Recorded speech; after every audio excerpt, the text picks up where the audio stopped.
Welcome everyone. Have a seat back at the adult table. I, of course, am your host, Trav, along with my co-host, the great and powerful, the one of the head Cardinals in Vatican City and maybe soon to be Pope himself, the one, the only, Mr. Joey Fats. What's up, dude? It's been it was nice to have a week off, but I did miss doing this last week. Hey, Sam, but you know what? Happy birthday to your wife. I'm Yes, glad you thank you. guys had a great time. You know, when there's any reason that we need to take a week off, it's always fine. I also was recovering from a bad cold, so I wasn't in any good shape to talk at all last week on mic. So it kind Yeah, of worked out for both of us in that sense. it did. It did. It's odd how things tend to transpire that way, but it is what it is. But you know what? In the meantime, since then, honestly, we probably didn't have too much to talk about last week. I'm sure we would have found some topics. Oh, I'm sure we can But find something. given that extra buffer of another week, some more shit finally went down, and we're gonna get all into it as much as we can tonight. And shit, I mean, where do you want to start? I mean, I mean, there's some. I mean, we could start off, locally, sure. with the gangs of New York style protest, if you will, out on Fons Corner Road the other day. Well, that's not just locally. That happened nationally, as you saw in Yeah, other. right, but it was very prominent here in our hometown, which was hilarious. And I didn't even see that. I saw it in a group chat later. Yep. Because I happened to not go. I didn't go grocery shopping as I normally do in that area that day. Not because of that. I just didn't Right. have the time. I had other things I had to do, Lucky uh, you. and other plans. How fortunate. I know, but I saw it, like footage of it later, and I was like, "Well, It was a very quick clip, but it did show, I guess a decent turnout for both sides. Uh, but other than that, it's not like I could take the time to read the actual signs and what have you. I saw some Trump flags. I saw some anti-Trump things from the other side of it. But Well, it's it, just funny. Like, it's like we talked about a couple of weeks ago. When with the whole Elon Musk Doge thing and everything else, like these people that are protesting Trump and his tariffs and Doge and everything else, it's like the people that are actually boots on the ground protesting. yeah. I don't think it's ever been more clean and clear and obvious that they are in fact just paid protesters. Like they don't know what they're protesting. Well, If you've ever seen any of the videos going around of people going up to them and just being like, "Hey, so like, what are you protesting?" And it's like the fascism. government, yeah, fascism, man. And it's like, cool, like, so like, what's fascist about it? What are they doing that's fascist? And they're like, Trump's a uh, Nazi. Elon did yeah, this. like they give you like the same, like they give you like the staple answers, and then like once they run out of like the prefabbed answers that they're given by the protesters, and they're like, hey, like ask one kid like, hey, where'd you eat the kid? One kid had just like came out and admitted it. He was just like, yeah, I don't know, man. Like somebody just paid me to show up, and they're just handing out signs, so I just came over here and Yeah, stood and here. And he's I'm like, not. oh, he's like, where'd you get the sign? He's like, oh, there's a guy like handing them out right over there. Yeah, and I'm not saying they're all paid. Uh, Not all, but I I would think say the more a younger chunk. people that are there probably are. All the people that I saw that admitted to being paid like $100 to show up, they were Yep. given like bullet points to chant, and they received like another like $50 to no $10. So it was $110 in total. Ooh. Uh, the extra 10 came if you brought your own sign, but they were Oh. also provided them if they didn't have them. But all those people that I saw admitting to being paid to be there were like the Gen Z generation. Uh, And we get these 25% off coupons to Bennigan's. yeah, see, well, that works for the older crowd. Like the older people might have got Cracker Barrel gift cards, or something like that. Shit, I take Because Cracker Barrel gift cards. the vast majority of the people I've seen in the like the footage that's going around of all these protests that happened on Saturday, it was all middle-aged to 60-plus-year-old white people, and not one of them could articulate exactly why they were there, other than just regurgitate those same bullet points. The man on TV said I should come here, so I did. Essentially, yes. The man on TV said Trump and Elon are bad, so here I am. Well, what guy told you that? Well, it was another old white person, and I just don't like Trump. It's funny how like it's all these crusty old white people now that are like supposed to be like the like the heroes of the left, and it's like, since when did crusty old white people become like the puppet masters of the left? And you're like, oh, wait a minute, they always have been. I think it's the unsuccessful boomers that were hippies. And then, absolutely. But not the hippies that then became boomers and successful in the 80s. It's the opposite of that. It's the pseudo-intellectual, half-baked fucking, the corporations, man, are just evil. Like, I got some stuff you should read. Like, those people. Yeah, because the boomers that were hippies, and then, like, Steve Jobs is, not that I respect that guy, but he was one of them, and then he became a tech guy. Like, he was like, oh, no, wait, business is good, capitalism is good. He was like, you know what, man? Like, I was dropping acid at Woodstock back in '69, but like, also, I can drop acid on my mega yacht now. Like, yeah, maybe this isn't so bad. You know what I mean? So, like, I feel like it's those unsuccessful hippies that are still clinging on to the summer of love that are the only ones there, and they're just being told to go there because it's like, well, they got nothing better to do now, probably. Right. Yeah, it's like, well, fuck it. Guess we'll go do this now. But yeah, no, there's like this. It's and a lot of it comes down to that, like, just that feeling, that self-righteous arrogance of the left, where it's just like they need to do this in order to feel like they're, to get their attaboys and their pats on the back. Yeah, because they lost the election, and Trump is just continuing to keep, hit after hit after hit. Every day, Trump's just like, and I'm dunking. Just like Mike Trout over the weekend or whatever, like 3 home runs in 3 consecutive games or something like that. Yeah, I mean, you hit get after hot, hit after hit. Yeah, exactly. And shoot, baby. Exactly.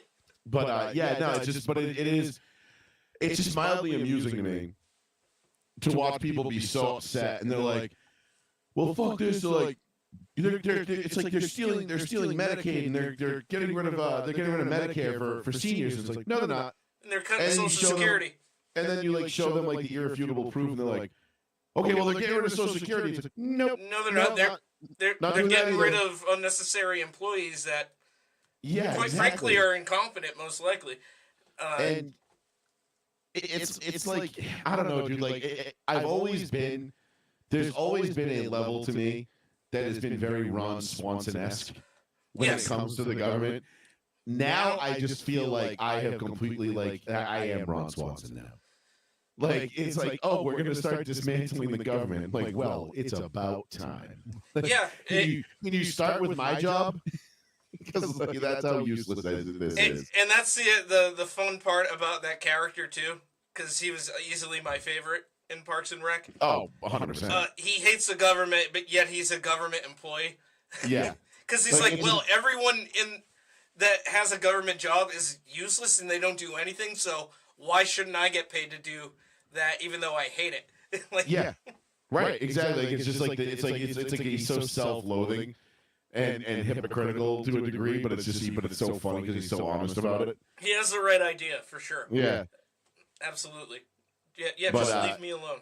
But yeah, it's just wild to me, dude. Like, you see like some of these sides, and they're like, like, of course everything comes back to like trans kids and like trans rights, and you're like, dude, like, what rights like do trans people not have? Like, am I missing something here? Like, where are like I expect like every single time I see one of these protests, and they're like, we gotta protect trans kids. Like, I'm halfway expecting to like drive into Boston and be going through like like on the Parkway, like heading like up like fucking like Lansdowne Street or something, and just seeing like like people just like hanging from streetlights by the neck because they were executed for being trans, and they're like, this is trans genocide, and I'm like, where are all the bodies, man? Like, they're I've yet treating to it see like it's a anyone- Holocaust that's happening to them when it's Yeah. it couldn't be further from the truth. It's just over exaggerations, hyperbole. You can label it whatever you want, but it's at the end of the day, it's simply not true, because that isn't happening. They have all the same rights one person recently went on camera and said it's clearly a man. Yeah. Or maybe it was a woman. I forget what they were claiming to be, but the opposite was like obvious. You know what I mean? Like, it was like, no, whatever they're claiming to be isn't it. Right. And they're like, I can't use like 4% of the bathrooms in the country right now or in the state because of this new thing. And it's like, well, that's not maybe it was put into practice, but that's the one you should be using anyways. Because you're a man. Right. I'm pretty sure this was a trans woman. It's like, yeah, dude, like we can see straight through your facade. Like, They had a beard. Like, they weren't trying to doll themselves. They put makeup on it, but they looked like a clown prostitute. It wasn't... I always love the ones like the memes of like how transgender people think they look, and then it's like how they really look. Yeah, they look like fat Chapel Roans. Yeah. Basically, that's what they all look like. Most of them, and some have facial hair. Like they all look like that guy from fucking the guy from what's it called, Demolition Man, that's always wearing the muumuu. Mm-hmm. It's like, you guys know that's just what you look like, right? Like, did you see the, not that this is a trans thing, but did you see that video of that guy that got arrested? I think he was in a park in Florida, and he was just like sunbathing naked, and he had his face covered, and he had like his like a pole with a string tied to the pole, and then tied to the end of his dick, and it just said like, feel free to explore gently. What? And yeah, exactly. Like, Wait, the so cop walk. This old man, this like 70-year-old, 65-year-old man, called right, fat old dude, white hair, glasses, just laying out naked in like this park, like off, like in a secluded area of a park, right? But Well, like, he had his face covered, so I guess it's cool. He's got his face completely covered, and it's just like a fishing pole with like tied to like attached to his dick with a sign that says, "Please feel free to explore gently." And the cop walks up, he's just like, "Bro, really?" Like, and the whole interaction from the cop, like, to the guy is like, the guy's like, "Oh, I'm sorry, I didn't realize this was like a public place." The guy's like, "Bro, you didn't realize this was like, nah, dude." Like, the cop's like not having any of it. He's like, "Yeah, you're under arrest, you fucking weirdo." Yeah, and what's the purpose of the fishing line or That's attached what to I his wanna penis? know. Like, What's supposed to happen? Like, if if you get him hard, it like rings a bell or something. Like, oh, we got one. Ooh, I got a bite. Like, what the fuck, dude? But like, that's what, like, I bet you that guy like goes up and dresses up in drag and reads the kids in libraries in his spare time. Or at the very least wants to. And yeah, wants Definitely to wants to. fight for the right to. That's first of all, that's not a right No. to be able to do that. And secondly, it's fucking weird. Like, It's really fucking weird. Like, if I came across that, like, if I was walking, like, imagine just like you're just walking in the park, right? And you're just like, dude, just like out for a walk with my dog, like, da da da da, and you turn a corner and like, behind this massive bush is some old guy with a fishing pole attached to his dick. and Like, a sign that says, yeah, please feel free, go ahead. Like, feel free to what, dude? yeah, what is that? Oh, I What left it is- open to interpretation. What in the fuck is going on It here? means Like, whatever you want, and it's between What you the- and my dick. Like, What in the Catholic Church is going on here? right? It's fucking wild, dude. I'll send you the video later if I can find it again. It's fucking hilarious, dude. I mean, don't put it it's past not like funny, but like the cops, the way the cop like approaches it is absolutely fucking hysterical because he's just like, he's so like nonchalant about it. He's like, "Really, bro?" Yeah, I mean, if you send it, I can play it on the stream. But yeah, I mean, it doesn't surprise me. I saw a bunch of people being accosted during these protests for no other reason. They were just asking questions, and then you have these screaming people like trying to block them and then crying out, "Oh, help me, help me, he's touching me," when the guy who's screaming this is the one that, instigated the physical touching between the two of them. Right. Let me see if I can find it. I might have bookmarked it, but it was on Twitter for sure, because Twitter's awesome. Yeah, but it was the body cam footage of it too, which was the best part. Okay, yeah. I gotta see if I can find it, dude. It was so fucking good. It's just so ridiculous. They're truly unhinged, and as we touched on before, it's and I've said this before in posts and everything else. It's definitely a hive mind mentality that they have. They don't think for themselves. They're automatons. They're fed exactly what to think and what to feel, and then they just regurgitate it. It spew it back out verbatim.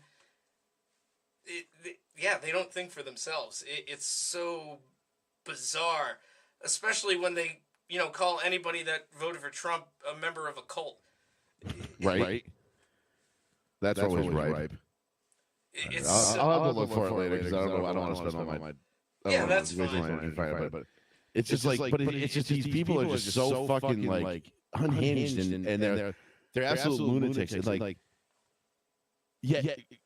if that guy was like that guy's gonna come out and be like, oh, I'm a transgender now, and everybody's gonna be like, oh.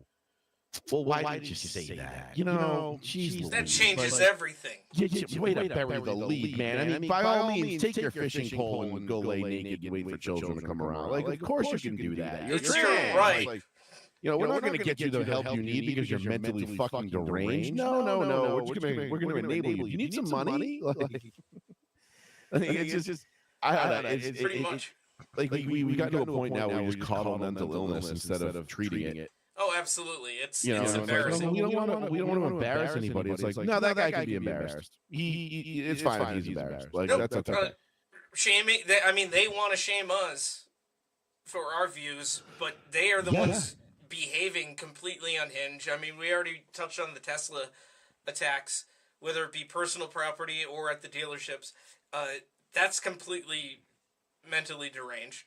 I mean, again, you talk about being in a cult. Imagine being so brainwashed that you just walk up, you walk up to a completely perfect stranger's car in a parking lot and just start vandalizing it because of who makes it.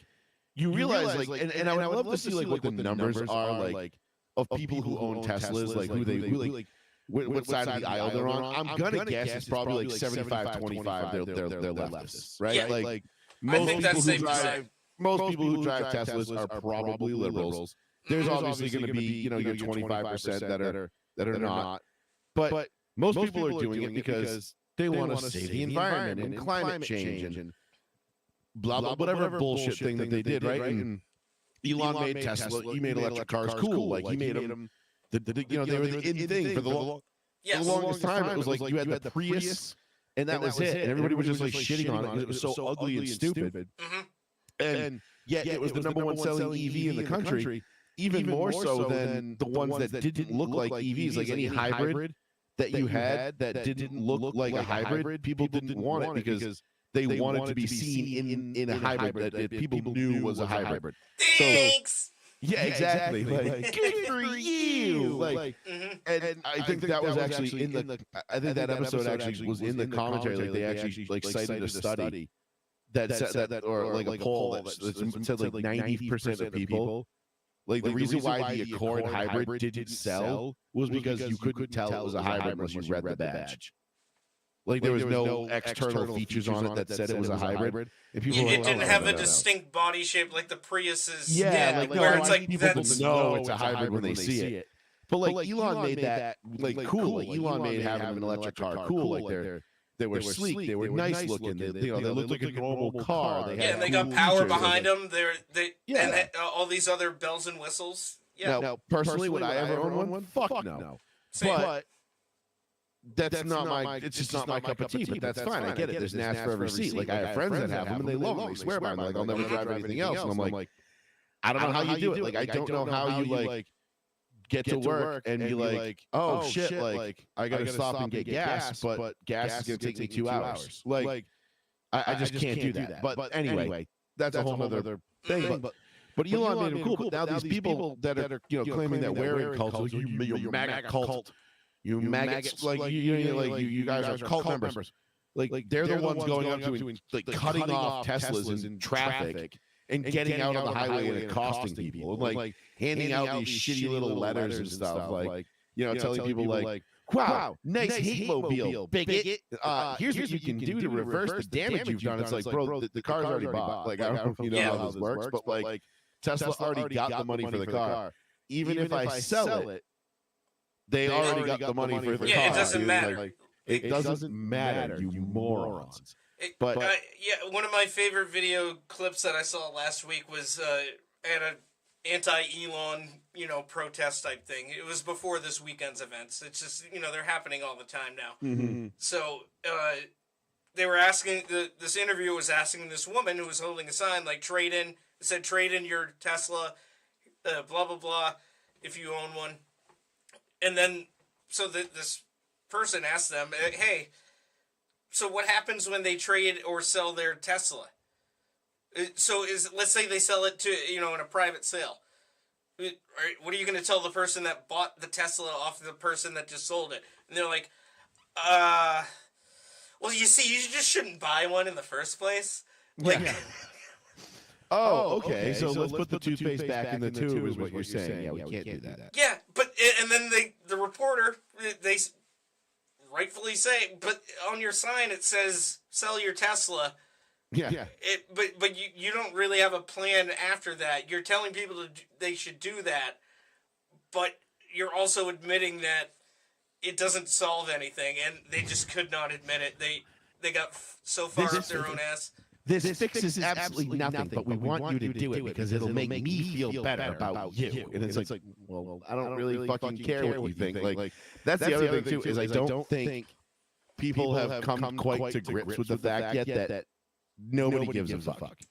Like about you, your decisions, your family, like nobody fucking cares. So like all this virtue signaling you're doing, and like, oh, sell your Tesla, like, dude, no one's listening to you. No one's listening to you outside of those 6 fucking people standing on the sidewalk with you. Everyone else thinks you're a fucking moron. I like using their own bullshit against them too, because at least most of them are like, pro-trans. And so they'll say, well, what is a trans person being trans? How does that affect your life? And I'll say, well, how does somebody driving a Tesla affect yours? It's screech. Exactly. And then the screeching begins. It's either screeching or the fucking dial tone, from an old landline, or the number you're trying to reach has been disconnected. Yeah. And you can see it in their face too, like when you get them, when you pin them down with something like that. They're like, Oh yeah, it's like they're a PC and it went straight to blue screen. Fucking.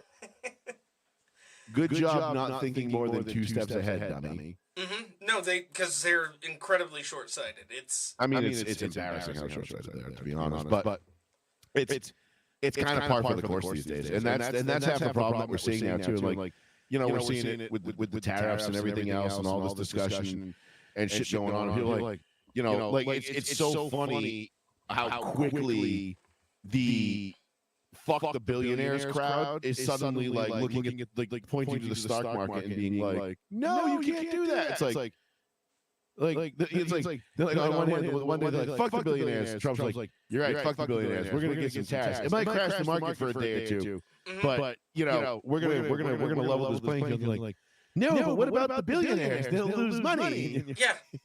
Like, oh, I thought you didn't care about them. Like, I thought you couldn't give a shit. Like the Occupy Wall Street people, what happened to them? Like, all of a sudden now they're the pro Wall Street crowd. You're like, make up your fucking minds. It's only because he's the one.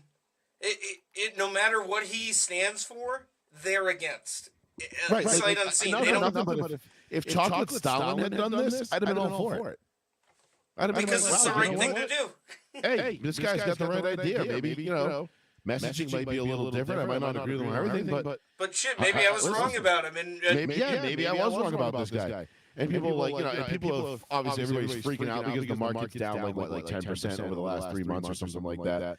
And it's like, listen, like the market was in for a major correction anyway. We all knew that. But the thing is, the market is so. And I love when people use the market as like this like benchmark for like what the economy is doing or going to do. The stock market is not the economy. They think it is. It's the stock market is the most like fleeting, skittish, volatile. Volatile like unit of measure that we have for anything.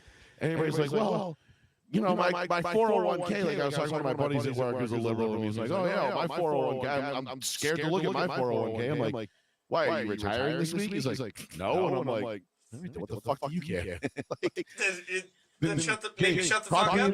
Talk to me in 15 years when you retire. Like, I don't know. Like, what the fuck? Like, what do you even give a shit more? Like, you know what I mean? But like, yeah, if it's shitty in 15 years, then complain about it then. And whoever the president is at that time. If all this shit that's going on now torpedoes your 401k and you can't retire in 15 years because of it, and it's like, oh no, like if this hadn't happened and Trump didn't do this, I would have been fine. But because he did, I'm fucked. Then guess what, bud? We'll all be in the same boat with you. So, it's going to suck for all of us. But then again, Uncle Donnie has yet to be wrong. So why don't you just chill out with the hysterics? Yep. Go, sip on your sleepy time tea, and get off Facebook and Twitter for a minute. Shut off the TV. Go outside, touch some grass. And you'll be fine. You'll be fine. Yeah, pretty much. They don't have any faith, and it's mostly irrational. There are a few people that I know that are detractors of Trump that actually make some educated points. They're not just spewing the same rhetoric. There's educated points to be made on whether or not this policy is going to work or not, or if it's going to be good for the long term, or what's going to happen. Because we've never seen it before. Like people always like point back to like whatever, like the 1900s, and they're like, well, the last time we tried this, it led to the Great Depression. It's like, well, no, it was a prelude to the Depression, but it wasn't the cause of the Depression. The cause of the Depression was incompetence in the Fed. But that's a whole other topic and a whole other thing.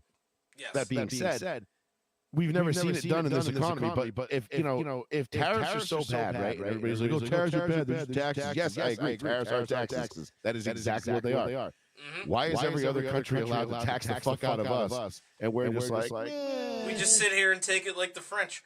Like, yeah. Like I'm sorry, but yeah, if I'm not mistaken, there's already a number of these countries looking to already negotiate and say, hey, we'll drop ours on yours because of the new ones imposed by the United States. Because they know they're going to have to play ball. Ultimately, that makes things better. Like, for example, there's that band Shadows Fall. They are from Massachusetts. They are credited as being one of the first, if not the first, metalcore band, to define the genre officially. And Brian Fair, the lead singer, he's all up in arms over the tariffs and already claiming that he's being affected by them as a businessman because he runs like a merch line. Yep.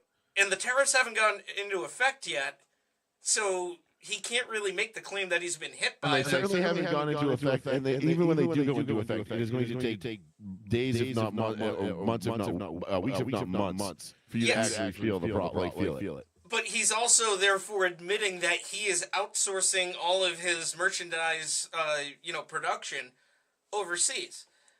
So he's taking full advantage of capitalism and cheap labor to his own benefit. So yeah, the tariffs will raise his overhead higher, but seemingly he's against that because Trump bad. Right, exactly. It's like Trump. Like Trump bad. Like no, not Trump bad. Trump bad. Trump. Like that's all they are. Like they're just like. It doesn't matter if Trump had a D next to his name and he was making these same exact moves.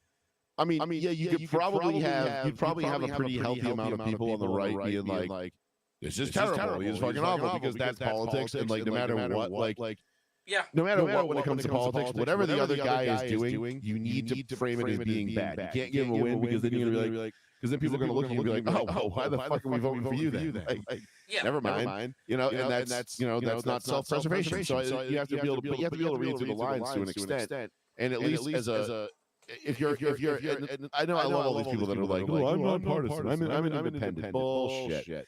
That's just what you say. That to me says I'm copping out because I don't actually want to get engaged into a debate or an argument because I don't have the answers. I just want to tell you how I feel, and for that to be sufficient. And to satisfy your need. It's like nope. Yeah, and since I'm not affiliating myself with any side in particular, right, you're just going to give me the benefit of the doubt and be you can't accuse me of being on one side because I told you I'm a registered independent.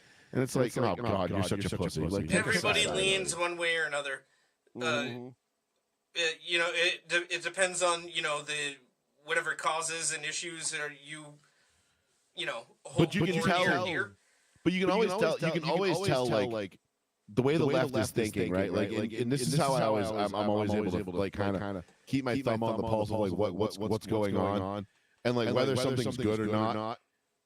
It's basically just in the morning, like if you just wake up and like you read the headlines from all like these liberal outlets, like one of them from Politico today was I think it said why Trump might get away with his tariff tantrum or whatever it was, and I was like I don't even have to read the article. I can already tell by the headline they're basically saying like damn, this is gonna work, or this might work. Like fuck, like they're preparing themselves for this potentially working by framing it as like, oh, this is why his tantrum might actually work, and they'll be like because some idiot or whatever. And people are just going to believe him. They're not going to have a choice because whatever. They'll make up some bullshit, right? Like they always do because it's Politico. They're not actual journalists. They just make things up and run with it. And they'll make it up, but like you can always tell, like by the way, like the way the left is framing things in the media, what they really mean. And that to me right there, like oh, why Trump might actually get away with this? To me, that is a crystal clear message that they are sending, saying like Trump's probably going to get away with this because this is probably actually going to work. Because it's already working. Because you had what 50 countries already willing to come to the negotiation table, and Trump is putting more tariffs on China now, which is going to absolutely cripple them in their market if it goes through. Like he's playing hardball with China, and he's like, listen, like we're not afraid of you. And not for nothing, but like I think a lot of this too, the backside of this whole thing. And sorry to be so long-winded about this, but like the backside of this whole thing is like if COVID showed us anything. It's how fragile our entire fucking system is.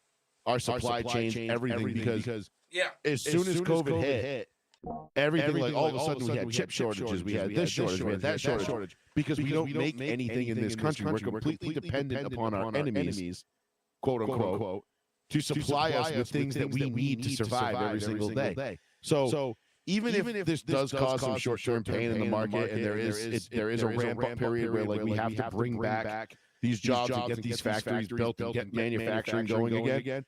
Even if there is a slowdown period before it sparks back up and takes off, I'm okay with that because if it makes us less dependent on anybody not within our borders, I'm totally cool with that. Because COVID, we could be sunk.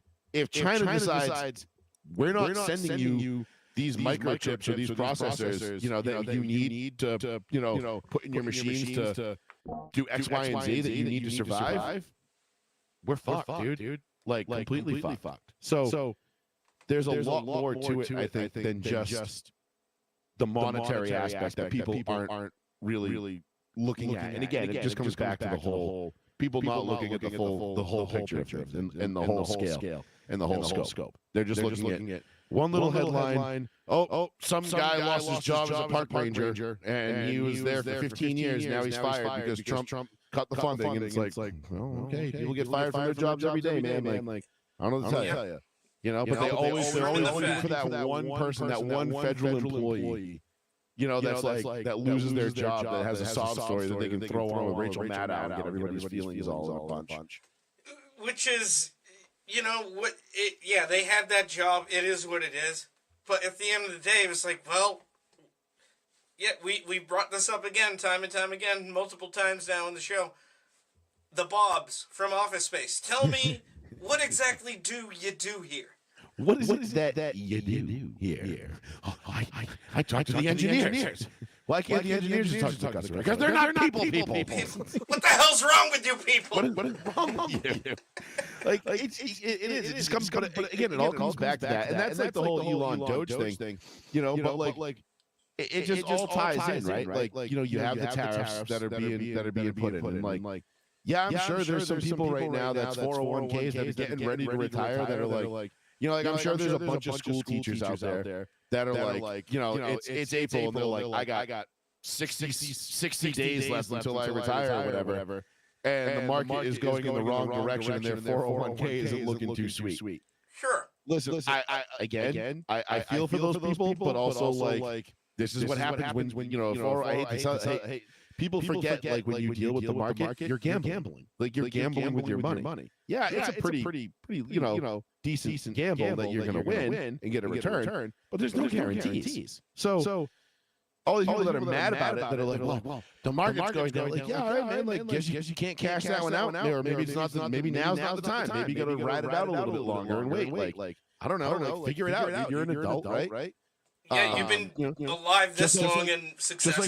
Just like all these people that tell all these kids with student loans that took out basically mortgages on their houses when they were 17 years old. Like, what, you didn't know how a loan works? That's on you, bro. You borrow the money, you pay it back. It's like, oh, you don't know how the stock market works? You thought you just put your money in and you were guaranteed to get it back? No, dipshit. Like, Jesus Christ. But those are all the same fucking people. You know, they're talking out of both sides of their mouth, and they're talking out of both sides of their mouth, and they got their dick in their hand, and they're like, please help me, like my 401k, and it's like, oh well, and 2 minutes ago you were fucking chastising some 33-year-old grad student with $400,000 worth of student debt and a predatory loan that they're paying back at 8% interest that they'll never pay back. Because you should have known better. Maybe you shouldn't have chose underwater basket weaving. It's like, sir, I'm in the medical field. Like, it's like I'm in ENT, and they're like, well, that sucks. Guess you can go fuck yourself. I can get my hearing aids at Costco, faggot. And you're like, all right, good luck with that. Don't come crying to me like when you need it. But these are all the same people. Like they want it both ways. It's like, bro, no. Yeah, not how this works. That's the big sad part. Is most people that want something, especially particularly on the left. Not to say that this doesn't happen with conservatives at all, because it does, but they are that one-sided and one-dimensional thinking, where they like to say, especially on the left, oh, what about all these people? But really it's about them and their bottom line. They don't actually care about anyone else but themselves. It just so happens one little aspect of their life might be in jeopardy somewhat. And with the left, and that's why they're mad. But they... With the left, it pays to pretend to care about people. You know what I mean? Like that's their whole. Yeah, it's equitable to them. They see it as almost like a currency. Yeah, empathy is everything. You know what I mean? So it's like, and that's it. Like I find like with conservatives, like on our side of the fence. I get like most people that are conservatives usually have in my at least for the most part. In my experience, have a pretty good grasp on reality. Like they understand that the stock market, for example, is not a guarantee. Like you gamble with your money in the stock market. You can you can make really good money, but there's no guarantee it's going to be there tomorrow. So do with it what you will, but be smart about it. They understand how a loan works. That like when you borrow money, you take it out, you're expected to pay it back. What I do find on the conservative side, though, is that they tend to paint everything in a very black and white, with a very black and white brush, right? Like so, like the student loan thing, like we were talking about before the show. Yep. It drives me up a fucking wall when I see people like sitting there like pontificating over like someone's predicament because they have a student loan. And they're struggling to make payments. And I mean, like you're talking like you're not just talking like like $100, $150 a month. Yeah, you're talking mortgage payments. Like you're talking 1,000, 1,500. In some cases, I'm pretty sure like my wife was paying like upwards of $2,000 a month, if not more, at one point. Like, and she's a doctor. Now she's not a surgeon, so she's not making $1.5 million a year in salary. You know, but she makes okay money, but not in the grand scheme of things. Not what you when you look at how much money she had to pay for her schooling versus what she's getting back out of it. Yeah, and $2,000 is easily over an average mortgage payment. 100%, dude. And like so it's incredible to me that like you know people like her and a lot of other people I know too that took out student loans. You know, they weren't able to pay their loans back, still managed to save up for a house, buy a house, like, you know what I mean, live a fairly normal life with still paying back this tremendous amount of debt. But what people don't understand about the student loan thing, and it's because I lived it. I have student loans. I'm paying them back. My wife is, you know, I have I know tons of people that are paying or have paid them back. Yep. What people don't realize is that when you're 17, 18 years old and you're graduating high school and you're being told by everybody, go to college, it's the best thing you'll ever do. All these doors are going to open up for you, and you're like, okay, but how am I going to pay back these loans? Don't worry, you're making so much money that you're not even going to think about paying back these loans when you graduate, because you're going to get a great job and you're going to be able to pay these loans back in no time and all this other stuff. And then you look at these loans, right? And you look and say like, all right, you say you're paying $25,000 a year to go to a school, right? $1,200 a semester. 4 years, $100,000. You're like, okay, that's $100,000. And then you have this, and you take it out to the Fed, and then your interest rate is like 7.9%. Like I wouldn't take out a loan at 8% on damn near anything, let alone something costing $100,000. Like yeah, and as we said, that is fucking lunacy. And as we said leading up to this, you're pressured into that as a 17, 18-year-old. Because unless you have a free ride scholarship, whether it be academic or athletics, you're strong-armed into it. Like, if that's what you want to do. And the problem with student loans is because, like I said, they're predatory loans. You're manipulating some kid into doing something, into paying an exorbitant amount of money for an education that you're telling them that they have to have in order to make it, which has been ingrained into us. I mean, from the day we get to kindergarten, it's you got to go to college. You're going to graduate. You're going to get a great job. You're all going to go on to be doctors and lawyers and teachers and all this other shit, right? Never, very rarely, do you get every once in a while you'll get the teacher like a Mr. Butler or something like that. We talked about a couple weeks ago. That'll be like, hey, like maybe if math and science or English and this shit, science ain't your thing. Like, have you ever thought about electrician or plumbing? A trade? Or a trade? You know what I mean? Like those are pretty fucking damn good ways to make money, especially now where there's just this giant shortage of them. But that's neither here nor there. But you never heard about that. It's always go to college. So you go to college.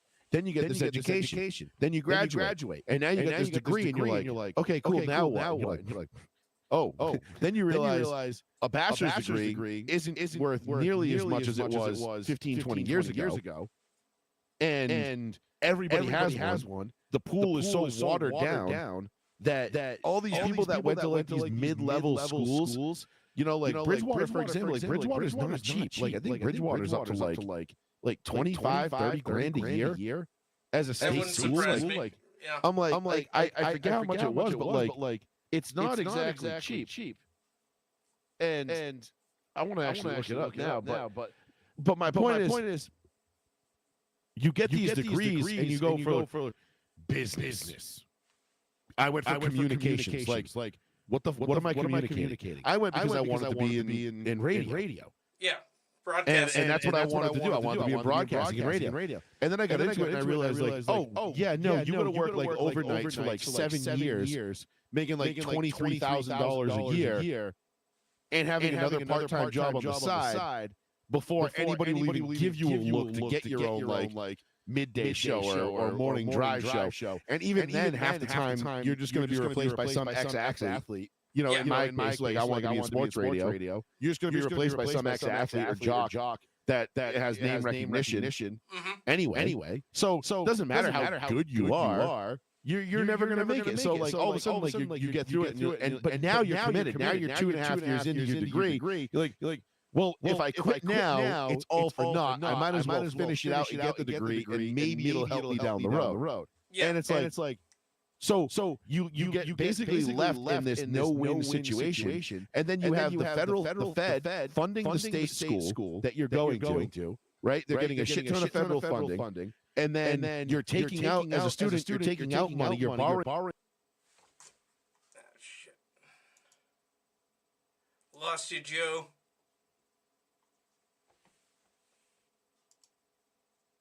Amount, then you're borrowing money from the same federal government that's giving the school money, and then they're making 8% of the money that you're borrowing to give to the school. Yeah, how does that make sense? If this was any other person's business, like if I ran a business like that, I would have like 6 different fucking alphabet agencies knocking on my door. Like the IRS, the ATF, the FBI would be at my front door and be like, "What the fuck do you think you're doing? Like this is called a fucking scam, sir. You can't run one." Like, yeah, they treat your home like another Ruby Ridge or Waco. It would. Yeah, exactly. No, it is absurd, and you know, I did the whole Voc Tech summer in between 8th grade and freshman year. Yep. Oh, actually, no, it was in between 7th grade going into 8th grade. Wow, dude. So just real quick. Yeah. Room and board to live at Bridgewater now as a non-Massachusetts resident is $32,000 a year. As a resident, if you're going to live there, it's $26,000. So undergrad tuition and fees is $12,000 per year at Bridgewater, which that's not including books, right? All sorts, and I'm sure there's more in it than that, because I know I definitely paid more than that.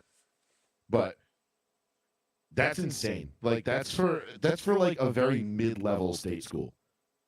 Like, yeah, it's not a bad one, obviously, but yeah, it's not a prestigious one either. I'm not throwing on the hoodie, and people will be like, you went to Michigan? Like, you went to Ohio State? Like, no. No, I went to Bridgewater. Nobody cares. Yeah. You know, you went there. Yeah, you fucking went to a lot of keggers and fucking probably shit your pants. Yeah, it's like, oh, that's awesome. You paid all that money to go to live at a dry campus, huh? Interesting choice. Okay. Well, anyway, you're an idiot. Yeah.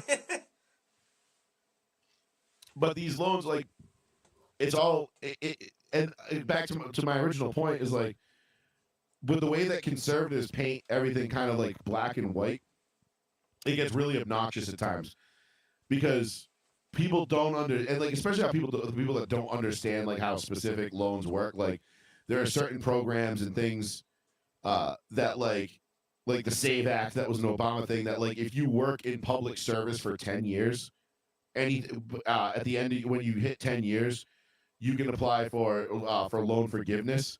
And it was a way to incentivize people to go into public service rather than into the private sector. Mm-hmm. You know what I mean? So if you work for like a nonprofit, like for example, like for South Coast, right?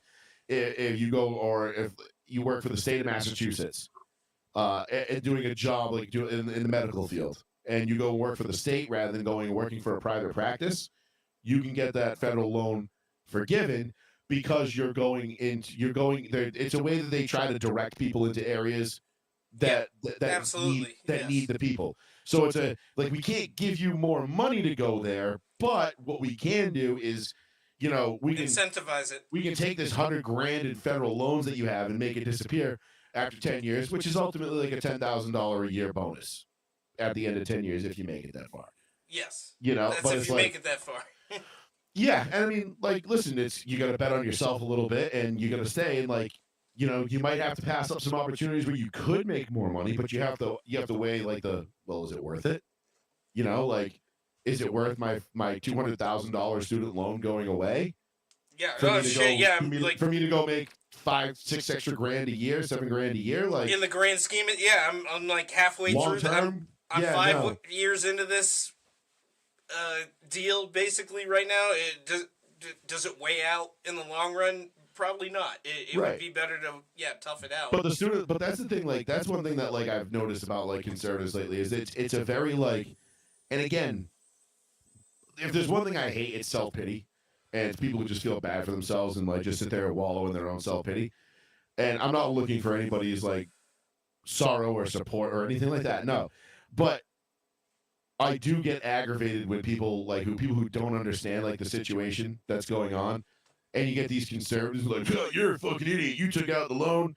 You don't know. It's like, yeah, no, I know how a loan works. Trust me, I've taken out plenty of them outside of my student loans, and I think I've paid almost every one of them but my mortgage back so far. So I know how loans work. Thank you, Mr. High School dropout who drives an F-250 and now works for the DPW. Like I know how a loan works. Thank you, Chief.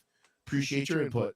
But it doesn't, to understand the student loan issue and the real root causes of the problem is to go back, and you have to get it at the beginning. Like, again, it really just boils down to no one should be allowing an 18-year-old kid to make a financial decision worth hundreds of thousands of dollars, or potentially could cost them hundreds of thousands of dollars. Yeah.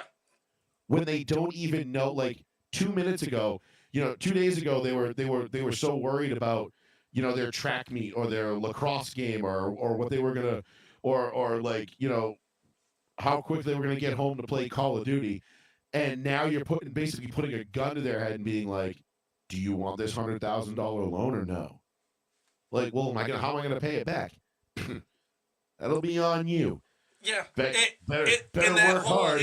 It's on you, and you'll get that great job after you get the degree. That worked for our parents' generation, and, Correct. And that's why I think it was such a big push. Why they pushed it so hard? Yeah, because it worked for us. Right. Why wouldn't it work for you? Well, you don't know how because our the parents' landscape generation is going to be. Yeah, our parents' generation associate's degree was like, oh, you know how to type? Oh, by all means. Write your own paycheck. Like you were the highest rated typist. You did over 100 words per minute. Yeah, you're going to be the top secretary, and I remember when I was in middle school. My people who were my parents' generation and older, like my grandparents' generation and stuff. They're always preaching get into computers, do computers, get into computers. There's all this money in computers, and I'm like. And then you get to but the problem is to them computers were so foreign and so new. When we grew up, we didn't know anything but computers. We had computers basically from elementary school. Granted, they were really shitty. You could basically play the fucking Pitfall. The black and green version of the fucking Oregon Pitfall Trail. and Oregon Trail. Yes. Yeah, but we grew up with computers. By the time I was a senior in high school, oh yeah, I already had a basic understanding of how to put a computer together piece by piece, what different operating systems did, how to I remember there was at one point, dude, if you knew how to burn a CD or had a CD burner, you could make tons of money in school just selling bootleg CDs. That was the basis. Now it's I look at this fucking thing behind me and all this shit that I do up here, and I'm just man, if I could have told somebody I was going to be able to do all this, back in 1998, they're like, you're going to be a fucking millionaire. Yeah. And then you realize oh, no, this is just what it is now. And the computer field, if you will, not to say that it's worthless, but it's so oversaturated. That by the time there's we so got many there, IT people, and there was no good paying jobs left. And all the people that made all the big money off of it already did, or they have yet to, and those people. Don't get me wrong, there's have still yet room to for emerge. innovation. Whoever makes the next killer app or game or whatever, they'll make a lot of money, but like you said, it's oversaturated. It is. I mean, there's ways to do it. Right now, cybersecurity is a big thing. Mm-hmm. If you can get licensed in cybersecurity, you can make pretty damn good money. You work from home 100% of the time, and you can basically live wherever you want and do your job from wherever you decide you want to live. Yeah, you could. So like that's like a pretty big boon right now. Yeah, you could be perpetually on vacation. Yeah, but how do you know that in in 2000 when you're in basically a freshman in high school? Unless you have like the most immaculate foresight. Yeah. Right. So, and again, it just kind of falls back to like what you were saying, like about our parents' generation. Like, it's not their fault because they didn't know any better. Yeah. But that generation definitely set our generation up for some pretty significant setbacks when it comes to the amount of money that we borrowed to go to schools that we shouldn't have gone to get degrees that we didn't necessarily need.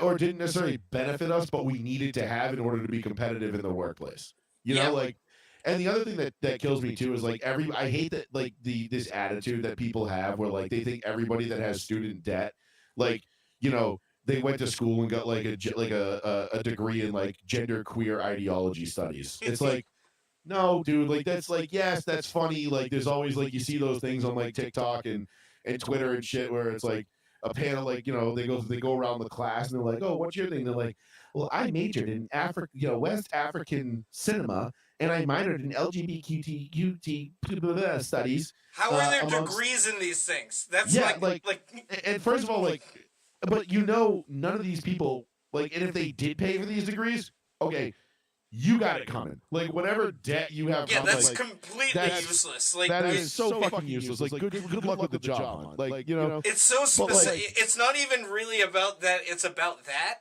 in particular, although that is a part of it. But it's more like, how would a degree in anything like this help you get a job doing anything that's like meaningful and profitable? Like you can have a living off of. Like look at the grant. Like, yeah, I mean, unless you're getting like some hyper focused job at like a think tank up in Boston that Mayor Wu is somehow privately funding or funding with taxpayer money.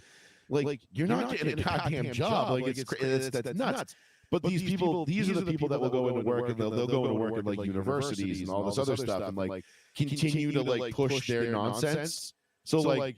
That's pretty much all they can do, sadly. And it's like the whole DEI thing. Like all these people that grifted off of DEI, they're like, oh, well, you need diversity, inclusion and equity. And it's like, we do? And they're like, oh, yeah. Haven't you read Ibrahim X. Kendi's book? Oh, my God. Like, and you're like, and they created this grift and they made people think that they had to have it. And then people were like, yeah, let's do it. And then they did, they pushed it and they made money. And now it's like, how do we get upper middle class white women to throw money at us? Oh, I know.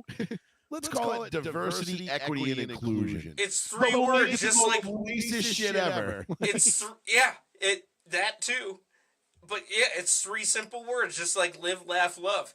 They're fucking. It's so simple to them.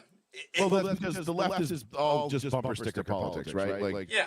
That's why whenever you see a car with 10 million fucking bumper stickers on it, it's usually like coexist, most of them are rainbow pattern too. Yeah, like it's rainbow colored this, blah blah blah that. And you're like, dude, just all right, okay, we get it. Your whole ideology. They still have like Bernie Sanders bumper stickers on, and feel the burn.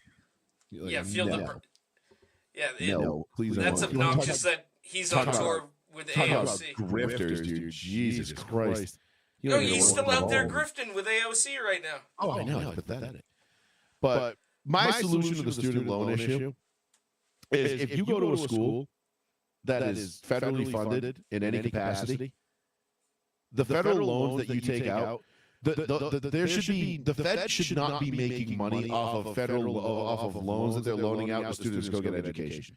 Like, and if they are, I mean, like, I'm talking like 0.75% interest. That's it. Like, yeah, you're saying either no interest or 3/4. Yeah, like it should be basically interest-free loans, like to get education. But like you have to use it for education. Like, you can't take out, like, say it's $12,000 for $6,000 for a semester at Bridgewater. You take out, you get the check for $6,000. But you only signed up for 2 classes, and then you keep the other 3 and go out and fucking booze up and party. Like, no. Like that money goes like you have to prove like, okay, here's my classes, here's what I'm registered for, here it is, apply, boom. The government says, okay, boom, here's your classes. Your classes are paid for. Go nuts, have fun. Go get your education, and you can pay them back when you're done at a very low or minimal interest rate. Yeah, that's the way to really fix the student loan issue. Because otherwise, if you actually make it manageable. But if you want to go to if you want to go to a private school and major in, lesbian wombat technology, then go nuts. But the Fed, I'm not paying for that. And it's just you gotta figure out. There's gotta be a way to figure this system out, because right now the student loan and I say this to my friends that have kids that are coming up, that are going to be going to high school in a couple years and going to college.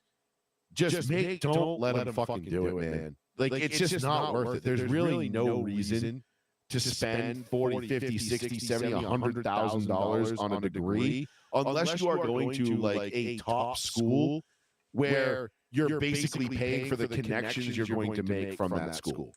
Yeah, or if you're going into a field that requires that higher education, whether it be in the medical field, engineering, to higher degrees.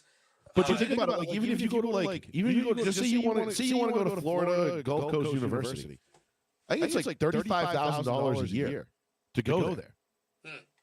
You're talking $140,000 for an undergrad degree. Yeah, a basic communications degree from Florida Gulf Coast is going to run you almost $150,000. I hate to break it to you, but there's not many jobs that a communications degree that's going to get you that's going to make you enough money to pay that back in any sensible time. Especially in this day and age where this type of broadcasting anybody can do. I mean, we're proof of it. We always joked about it, right? I always joked people are like, what'd you go to school for? I'm like, I went to communications. What'd you want? I was like, I want to do sports radio. I was like, I took the athlete fluff major without being an athlete. Communications is what the stud quarterback at Texas is going for. You know what I mean? But it's just something he goes because he has to have something in order to play college football. So what's a major that you can go into? I can talk about sports. We can talk about shit, and it's going to be easy for you to pass and maintain a GPA so you can stay on the field to win it and make us fucking billions in TV and ad revenue and shit. That's all it is. Don't get me wrong. I did learn a lot through my college career, and I'm very I'm not. I don't necessarily regret it. I just wonder why it costs so much money. Yes. And that's a fair question to ask. I don't look at what I received from my education and what I paid for. I don't think the value is there. Yeah. Yeah, it's not don't match. Yeah, not a fair transaction. Because not for nothing, a lot of this shit that I put together up here in the studio, learning how to do this mixing board and doing all this stuff and plugging all this shit in, I learned this all in college. This is stuff I did, how to set up microphones and cameras and lighting and, was it worth $50,000? No. Could I figure this out on my own? Absolutely. But I did learn it there, so I have to give him some credit. There was some things that I did learn that, were applicable, and, public speaking, shit like that, being able to stand up, get behind a microphone and speak and do it clearly and all that kind of shit. I guess that was, there was certain aspects to it that were more useful than others. But did I need to learn how to count in ancient Egyptian hieroglyphics? No, probably not. Yeah, did you need to take that anthropology class? No, definitely not. Definitely did not need that. Did I need to take all those film classes that I needed because I needed a cheap win so I could keep my GPA up? That's the scam of it too. Is you got to keep your GPA above a certain level. So it's if you take a class that's actually hard, or for me math. I failed a math class one time. Yeah, I suck at math historically. Well, because it wasn't even but it wasn't even I do too, but it wasn't even math. It was like I said, it was ancient Egyptian hieroglyphics, and it's I'm okay, 3 Jesus fish equals 2 bunnies. I've got 12 bunnies, 6 Jesus fish, and 4 squirrely sons. What does that equal? And I'm I have no fucking clue, dude. And I get the point of it. It's conditioning your brain to think in a way that's not just a standardized A equals B equals C.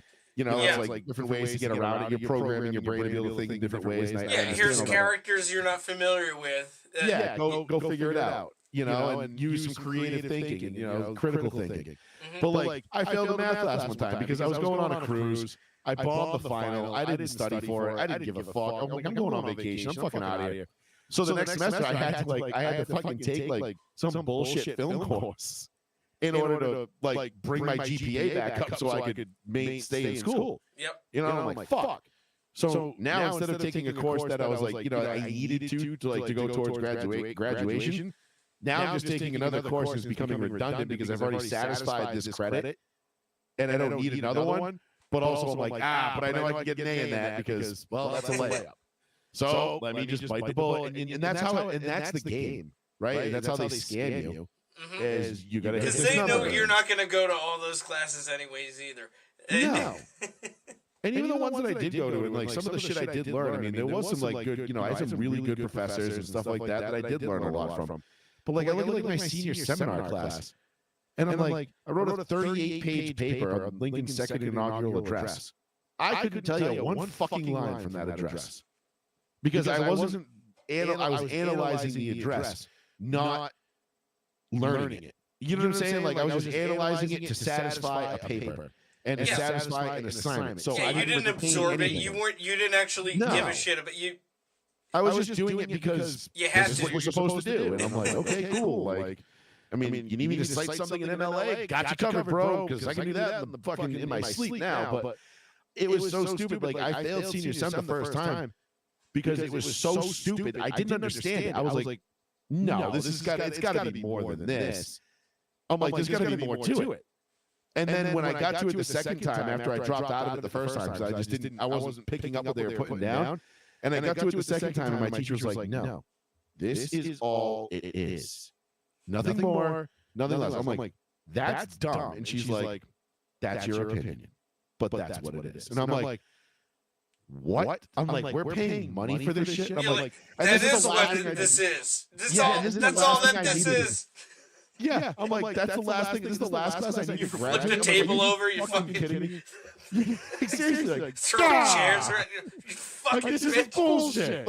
I knew it. Yeah, like I knew this was a fucking scam. And they all just kind of like laughed. And she was like pretty high up in the department, and she was just like, kinda, yeah, like. What she's like you got me. She's like, she's like, this is no real world relevance. She's like, this is only if you're going to go on to get your master's in communications and you're going to come back to school and teach communications to people. This is why you would need this. And I'm like, then well, why I'm not am I doing any of that. That's not, what the fuck? That's not what I actually want to do. Like, at least not right now. And you know what their answer to that was? Well, you should have gone to a trade school. And I'm like, yeah. Now you tell me that.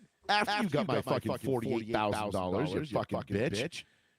It's like you just scratched in a swastika into the side of a Tesla, and they drove off in it, and they're like, I already paid for it. So did he. Elon's already got the money. Why'd you even do that? What's the point of this? Like, dipshit. You fucking idiot. Yeah. Like, thanks for the money. Yeah, I got you on camera too, you piece of shit. Yeah.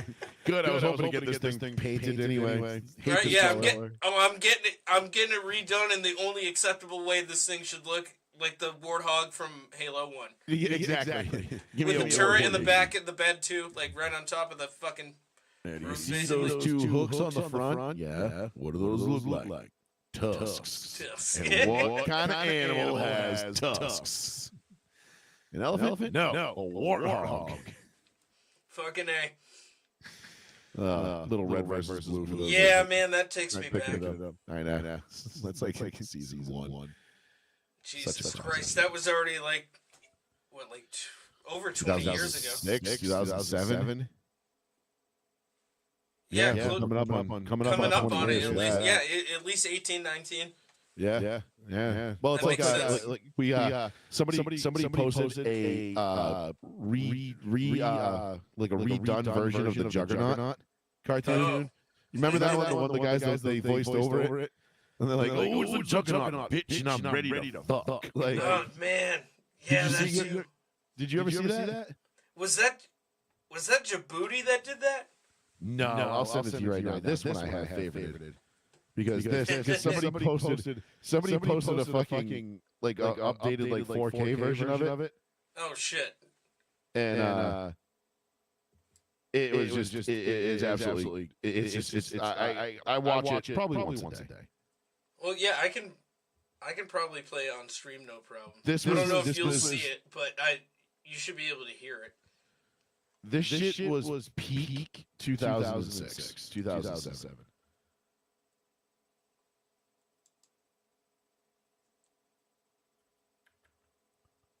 There you go. Okay.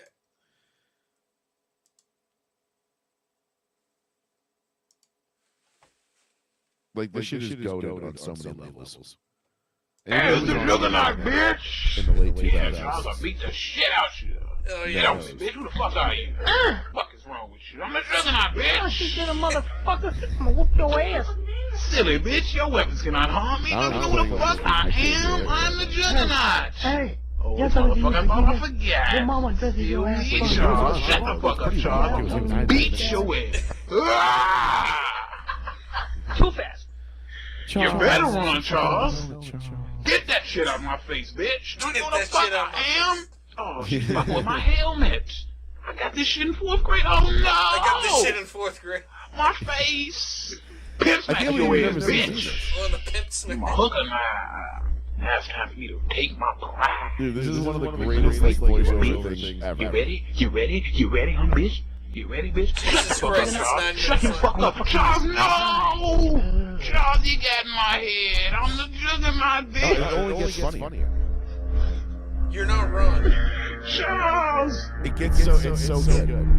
What the fuck is this shit? Oh, I'm tripping off acid. I discovered this. You know, boy, baggies out. You know, boy, baggies out. Yeah, this has got to be around from the same time as Gotcha, we were bitch. just talking about. Like, Yeah, now yeah, this is all motherfucker. like right around. Got my this pimp is game, like bitch. because this video I remember seeing this in a dorm room at UMass Dartmouth, and I'm pretty sure it was like late 07. It was like when YouTube was still like very infant. You know what I mean? Like where it was like nobody really knew what YouTube was. Yeah, like and it didn't have much on it. But then some genius fucking made this and posted it, and now here I am almost 20 years later, like still laughing at it. That's why I thought it was possibly Djibouti dubs, because they have been doing it almost I as remember long as Djibouti this. dubs, but I can't remember exactly like specific videos, but I remember seeing their name a lot. Yeah, they also went on to do like the live action ones of like doing like dubs of like infomercials like Billy Mays and Yep. Okay. Yeah, no, I know they are. But this one was just funny because like, I still quote this like to every single day. Like somebody will like do something, I was looking at me, are you an ass? And like, if anyone is in the room that knows like what it's from, like I have one friend at work that caught me like when I made a reference to this. And it was just like, I was like, are you what can harm me, silly bitch? Are you an ass? And it's just like, and he starts fucking dying laughing, dude. And he's like, oh my God. He's like, I haven't seen that video in so long. Next thing you know, like, we're on the computer and like we're trying to like show people it. And everybody's looking at us like, what the fuck is this? We're like, nah, you had to be there, man. Like this is peak 07 right here. This is like early YouTube at its best. And they're like, yeah, okay. And I'm like, nah, seriously, you had to be there. yeah. Meanwhile, they have their own memes now and everything and their terminology. Oh yeah, dude. It's like you didn't grow up on the internet. Like you didn't get this shit. Like you didn't get this. You didn't get Red versus Blue. Like Red versus Blue, one of the most well-written like TV series. Oh yeah, it's actually legitimately good. It's really good. Like the dialogue is really funny. Like the situations are really funny. Like everything is really funny. We have a friend at work. His last name is Jones, and we call him Joe Ennis. And it's just a Red versus Blue fucking thing. It's just wicked fucking funny. But it's so random, and there's so little people that get the references, and that's what makes it fun. Well, yeah, because it was kind of obscure.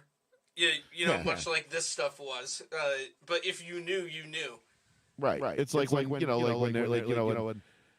everybody like had that one friend that knew every word to the Mr. Plow song. We're like, yeah, we get it, dude. We all watch The Simpsons. Shut up. Like, I mean, that was me. I didn't sing it, but I knew it.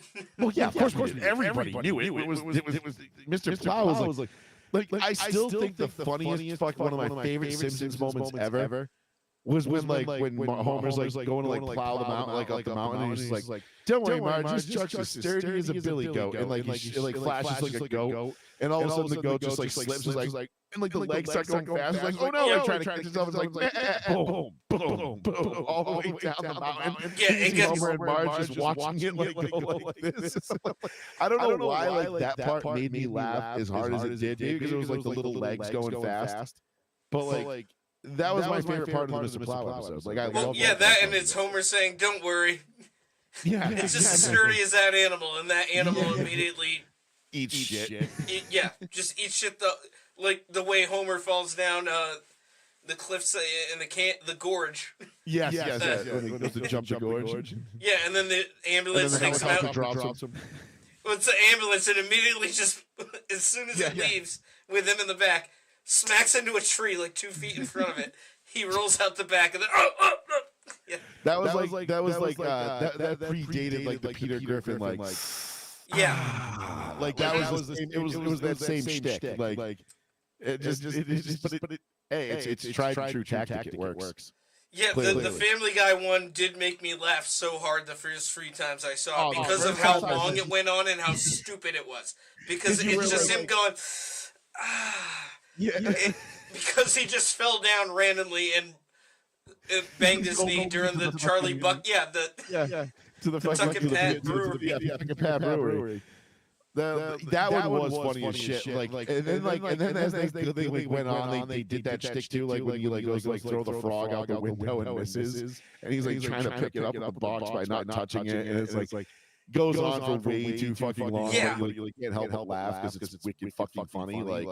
I like that awkward, weird, long drawn, to the point of where most people find it annoying. If it's done right, it is very funny. It can't be annoying otherwise, but no, right. That one did get old. After a while, when Family Guy would do that, and then they would do it. They make you think they were going to do it for a really long time, and they cut it short. You're like, oh, okay, cool.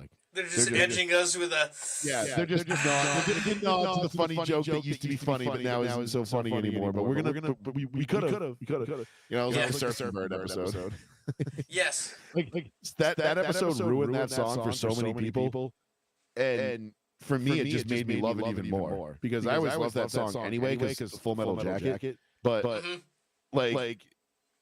you know, because when they're you want to take a picture? He's like, come check our friend. This is Charlie. He's the guest of honor. It's just a dead young soldier. Yeah. And that song's playing in the background, and you're just like, this is fucking awesome. And then Peter gets it. He's like, oh, I love this song. Oh, dude, that fucking episode is so fucking funny to me. I remember that came out 2008.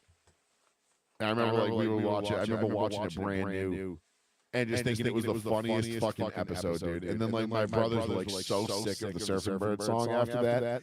They were like, "Fuck this song," and I put it on a CD and I would play it randomly. They'd be like, "Fuck you!" You just put it in the middle between Creed and Nickelback. Yeah. Oh man! Did you see the meme I posted the other day about opening tracks? What CD? What album had the best opening track? I mean, I can bring it up. It was on my. I put it out there. I just shared it because it was like I thought it was actually a pretty decent discussion to have because obviously everybody's going to have their own. Oh yeah, the greatest opening track. Yeah, greatest opening track, any album. What would yours be? Because I know, I have like a 1, a 1A, and a 1C, 1B. Yeah, I mean, we've already discussed this. Well, at least you've already said on the show as well. Yes. Battery is your number one. That's the holy grail. I cannot argue with that being your choice. The only thing that is such a strong choice. A close second for me though. Is Blackened on Injustice because that song goes so fucking hard in the paint, and just the way it is. I saw a video of a guy, and they were like, "Oh, can you guess this tune?" And it was a guy on TikTok, guess this tune, and he plays the intro he plays the intro the right way. And I immediately, it took me like three notes, and I was like, oh, he's playing Blackened in the way it was supposed to be played instead of in reverse. And I was like, and then he went, and then as he gets to the end of it, and then he switches it around, so and then plays it in reverse, so it sounds like it does on the album. It's one of my favorite TikToks ever. I watch it like fairly often. And I was just like, oh yeah, dude. I was like, this intro goes so fucking hard in the paint. Like I think it was Seattle, like 1989, like the live shit Binge and Purge VHS. They opened with Blackened at that show, and it was fucking amazing. Yeah, I the Binge and Purge. I had the box set on VHS. Yeah, I'm looking at it right there. It's literally like right there. I had always seen that at like Strawberries and like the other like Sam Goody. Yep. And always wanted it. And then finally, I think my dad got it for me for one of my birthdays. Even back then, that was like over $100. And it was just the VHS tapes because DVDs weren't a thing yet. Right. Eventually, they did release a smaller box with like a DVD set. Yeah. I have the one with the VHSs too. I got it. I forget where I got it, but I got it like it was like on sale, and I was like, I had money in my pocket, and I was like, fuck, I need that. And I was like, fuck it, I'm buying it. And it wasn't cheap. It was like $89, which I think was like cheap because I think it was like 120 at the time. It used to be over 100. Like it was over $100 for the longest time.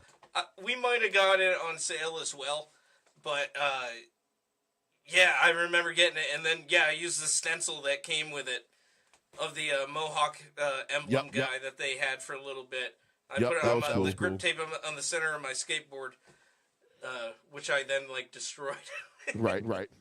Because that's what you do with skateboards. It just happened. Yeah, they're not meant to be pretty for long. They're meant to be pretty for a very short time, and then it's all over from there. It was me having skateboarded for like 2 months or less than that, and thinking I can like do a grind. Yes. And then it just snapped. Well, I mean, not for nothing, but you don't know you can't grind until you try. So right. Who knew? You could have been the next Tony Hawk, and you never even knew it. Shit. You know, just because you broke your skateboard that one time. Yeah, that. God damn it. Damn it. All I wore back then was etnies. Dude. I already had the look going on. Yep. That and what was it? Airwalks? Is that the other one? I had Airwalks like in middle school, and then I went to etnies in like high school. Yeah, I remember the etnies. Those actually looked super comfortable. They were. And they had a bunch of different styles. They were not my style at all, but I was like, I can get down with those. Yeah, they were pretty nice. Very comfortable. Yeah. But some people had some pretty decent answers on there too. Like I think one was like Sabbath, Bloody Sabbath, or something like that. There was some pretty good answers. That's a tough one for me. I gotta like dig deep. That's what I said. Like for me, it was easy because it's always been Battery. Because I don't think I listened. Like I never get off. I listened to Battery like 30 or 40 times in a row before I listened to Master of Puppets. So I honestly, without even really having to think about it that much, I gotta go with Opeth's Black Leper Affinity from Blackwater Park. Okay. I know who they are. I don't know the song, but I will look it up. That entire album means a lot to me. But that, as far as an opening track, holy shit. And that's on an album full of nothing but bangers. Nice. And they're all tonally different. Well, not tonally, but aesthetically. Yep. They do a lot of different things on that album, and it's all very, very good. It just goes hard in the paint. Absolutely. I think you'd appreciate it. Probably. I mean, I could have went with anything else too, but for some reason Opeth popped in. I was like, Jesus. I think I got to go with Blackwater Park on that. And that's a random pull. That's kind of what I like about that question, because like everybody's going to have their own like very individual answer, because there's no consensus there at all. You know what I mean? So like you're gonna get answers from all. It's completely personal taste. And there is no wrong answer. I think yours is very strong. Battery and Black would have to be up there. As much as I like Fight Fire with Fire, I don't think it's the strongest opener for Metallica. Kill 'Em All is not probably that's probably my least favorite album of the first four. Dave Mustaine. I know, right? Go figure. The one that he had the most influence on, or direct influence, I should say. But yeah, that one was like. I mean, don't get me wrong, Kill 'Em All was great, but it's definitely my favorite. Probably like my fourth or fifth favorite album. Because I mean, it's their first one, so it's. Yeah, it set the bar, but then they just. I feel like they raised the bar each one after that. Oh yeah, I would say that. And then. Some people would say that the Black Album, wasn't as good as the first four. I would disagree. I think the Black Album was probably the fourth best album of those five. But that's the one that introduced me to them. And then I went back and listened to the rest. Our generation mostly got introduced to them through that. I got introduced to them through, I think it was like Load. Like it was either Load or Reload. It was like 95, I think was whatever. When I first like actually got like I knew who Metallica was, but I didn't know like who they were too much. And then I just remember like when I came home from summer camp, that was when I made my mom like my not made her, but like begged her to buy me Master of Puppets on cassette. And then that was it. It was a wrap from there. Because it took me like a year and a half to get her to let me buy that. Because she's like, she's looked at the cover. She's like, now. I'm like, come on, Mom, it's not Marilyn Manson. Like, Jesus. Right? Well, I had all that shit, and then I remember my dad having like the Columbia House membership, so he got a bunch of free CDs, so he let me pick a bunch. Yep. One of them was Dr. Dre's The Chronic. And another at the same time was the one with Warren G's the Warren G album. Regulators. Yes. Yep. That was a good one. But they finally come in the mail and they open it up in front of me. I believe it was my dad. And he sees like the parental advisory. Yeah. Little label on there, and he's like, "Yeah, you're not listening to that," because he doesn't know anything about this music. Right. He's like, "Oh no." So that happened, and I remember asking for Rage Against the Machine's Evil Empire when that came out. Yep. At a music store. And he's like, Rage Against the Machine... Well, actually, he bought it for me, and then my mom saw it, and she was like, what are they raging against? And I was like, I think it's the government or something. Like, yeah.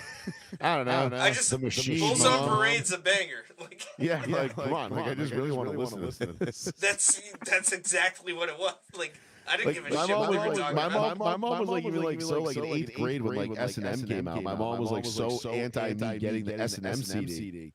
He's like, well, there's classical music. They're playing with an orchestra. He's like, S&M, sadomasochism. And I'm like, what the fuck does that even mean, Mom? I'm like, it stands for Symphony and Metallica. Like, she's like, yeah, okay. Bunch of devil worshiping fucking weirdos. I'm like, God damn it, Mom. I'm like, no, that's not how this works. Like, now I think you have a gimp mask and shit. Yeah, like, am I gonna fucking turn into a fucking raging fucking weirdo who, ties a fishing pole around my dick and sunbathes naked in public parks? Like, what the fuck?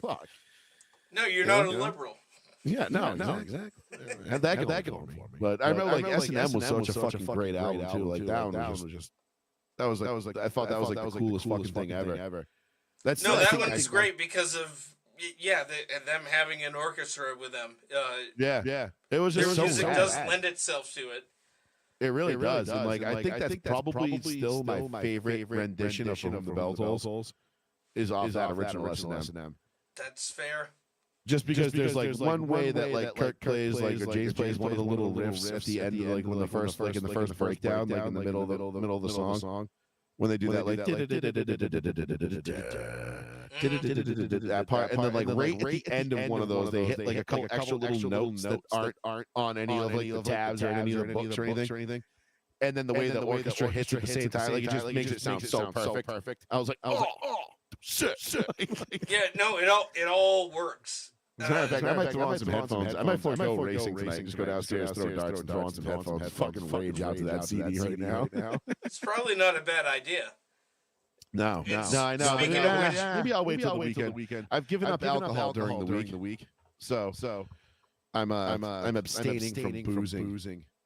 Oh yeah, probably not a bad idea. I still have my few, well, we're doing our thing here, but otherwise, yeah, it's like 1 after I get home from work, and then I'm like, Maybe I'll push it off one more day and just listen to some Metallica tonight. I could do that. What's one day? What's one day? You know? Hey, you're an American man in your own home. You can do whatever the fuck you want. God damn it. This is America. God damn it. You love it. It's like there ain't nothing I can't fly, drive, shoot, or fuck. All Spayers games for me. You understand? Yeah, you know what I'm saying? You give me that bull, I'll ride it. You give me that jet, I'll fly it. I think I just came up with a song hook there. I don't know how that happened, but whatever. Sounds like it could be like a Waylon Jennings song, yeah. Yeah, no shit, right? Did I just write a country banger? Fuck.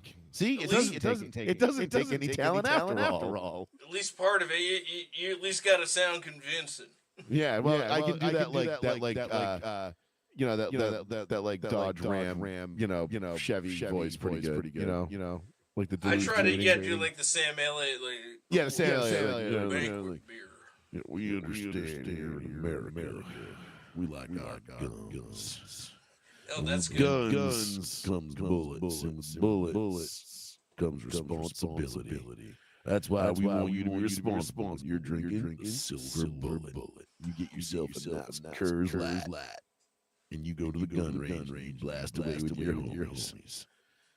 It doesn't matter as long as you got silver bullets. Dude, that was actually really good. That was completely off the top. It sounded like you were reading ad copy. It was, yeah. No, great job. Holy shit. It's another one of my little autistic ticks. You channeled Sam Elliott there, and he's not even dead yet. I know, right? Jesus, he isn't. He's still doing Family Guy episodes, I think.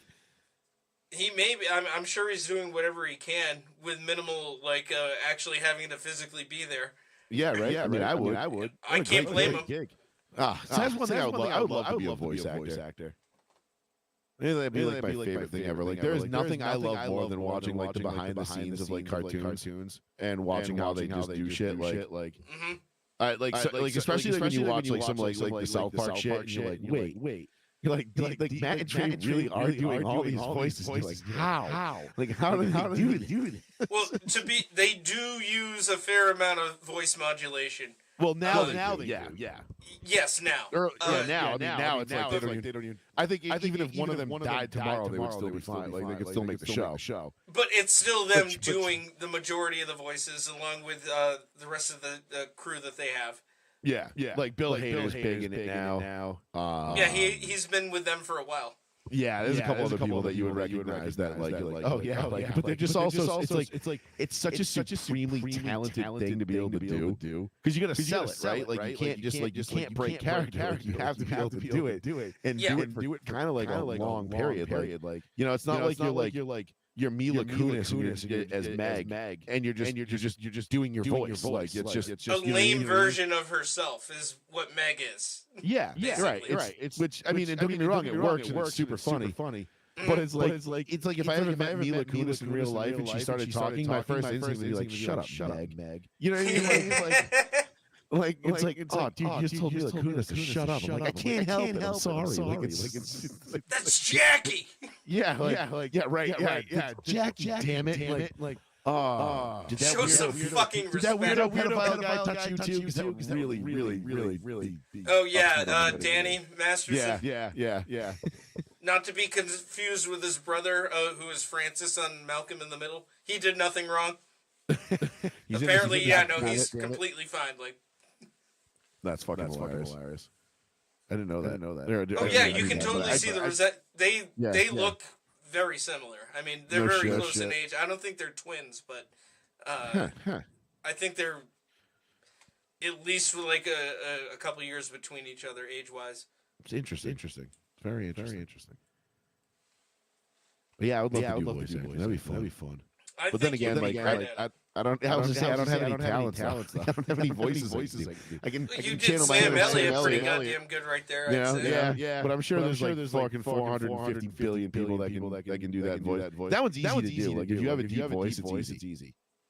You know, it's not like you're Right, it's not you, like you don't have to work for it as much. yeah, it's like not like you're doing like Bart Simpson or something. You know what I mean? Mm-hmm. Like that's tough. Like which I remember like the first time I found out Bart Simpson was voiced by a woman. I was like, what? A good amount of them. I was blown the fuck away when I found out. Milhouse is a woman. Yep. Voice actress. I think Martin. Martin was probably one of the same two women that did either Bart or like Nancy Cartwright or. By ourselves, we are like this stick. A mighty, but together we form a mighty faggot. That is still one of the greatest fucking like. Even the show had to put up the definition of it. Like it is a tightly bound. They didn't have to put that in there either. They just really wanted to. They're like, how can we say faggot on TV and get away with it? Like, well, first of all, Martin has to say. Yeah, it's gonna come from somebody smart. Can't come from Homer. You know. Who's also a nerd and be like, probably the first character you'd call that. Yeah, right. Or I think it would have been really funny if it came from like comic book guy. Or to flip it on its script, Smithers. Smithers would have been good. Have like the one closeted gay guy. Right. Yeah. That was clearly gay the whole time. Like, look at the subtle nuance. Look how edgy and good we are. We're still doing this, huh? Yeah, we're good. We're good at this, right? Yeah, we're good. I think so. All right. Should we leave it there? I think so. Yeah, we can touch on Karen Reed next week. Really, all that happened was no jury's been selected, and they want to push it to the Supreme Court for an appeal. To try and see if they can get basically a double jeopardy.